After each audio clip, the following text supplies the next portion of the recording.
Hi, my name is Brian Abbott. My name is Giancarlo Venando. And my name is Robert Gleva. And we chose the egg beater. Man, beating this egg is really annoying. I wish I didn't have to keep spinning this thing. Especially my wrists and my hand are getting kind of tired. And I really wish this grip right here ended in my palm like this one. However, this one's not very good either because there's no like rubber or anything to cushion your hand, and when you actually want to hold this still, you have to press pretty hard, which as you can see my knuckles are getting white. And you know, we need a non-conductive material here, it's no good. We chose the egg beater because there's no recent redesign and we want to investigate why there's many alternatives to it. The main uses for an egg beater were obviously beating eggs, but it was for mainly large batches. We used it for mixing cakes, which is mainly for the thin batters, and it can also be used for whisking. So some main room for improvement, our first one was on the top handle. The size of it forces an awkward thumb placement, and it could be too small for large hands, which having the thumb pushed to the outside would create a possible jamming with the rotating arm. The handle style of holding also could create a lot of stress on the wrist in order to hold the beater up. So our solution to this was to create a more comfortable grip. It'd have an easier hand placement, and it'd be made with a plastic or rubber to not only lower cost but increase the comfort. The second part that we wanted to improve on was the rotating arm. The handle of it is small and it could force an odd hand holding placement. It made it necessary for us to use two hands, and it had a possible jam with the thumb right up the handle. Our main solution was to remove the entire rotation. We changed it to a pumping, which is just one-handed grip. It had no cause for jam, and it allowed for a free hand. Some trade-offs with this would be how the strain is distributed. It'd be placed on one hand rather than wrist and the arm, and all the stress is placed only on one hand rather than both, as in holding it up and moving it around. We also completely changed the force that it works with from rotational gripping, which can have the stress focused only on one movement rather than in your arm and wrist, and that could increase the risk for carpal tunnel.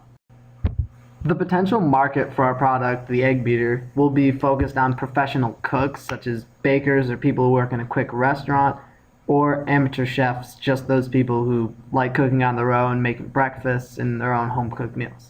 So I'll bring this on to Brian, who will tell you about human factors issues. Thank you, Robert. And now I'm going to talk about some human factors issues. First of all, the beater does not avoid forceful pinch grips. There's a pinch grip on the lever designed to rotate the egg beaters, as you can see below in the picture. Also, the beater does not minimize twist or shock to the wrist. The design is based around moving the arm around in order to rotate the beaters, which over time will cause strain on the user's wrist. Another issue is that the beater has a handle that doesn't end in the palm area. The grip for the lever is too short and must be pinched instead of gripped with the entire palm, as shown below. The final human factors issue is that the beater is not equipped with a textured non-conductive material.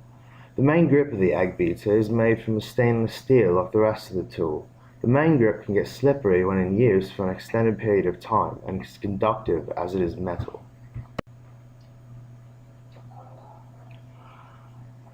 As previously mentioned, the group focused on the handle and top of the egg beaters only, as the beaters themselves perform adequately and the user is not interacting with them. The egg beater will consist of two beaters and a grip on the top that the user will be able to squeeze and make the beater spin. Making a squeeze hand motion is a lot more natural than having to rotate your entire arm around, which leads to less fatigue for the user's arm, wrist, and fingers. This also eliminates any forceful pinch grips and adds a textured material that will be comfortable in the user's hand. The squeeze grip itself is designed to comfortably fit your hand.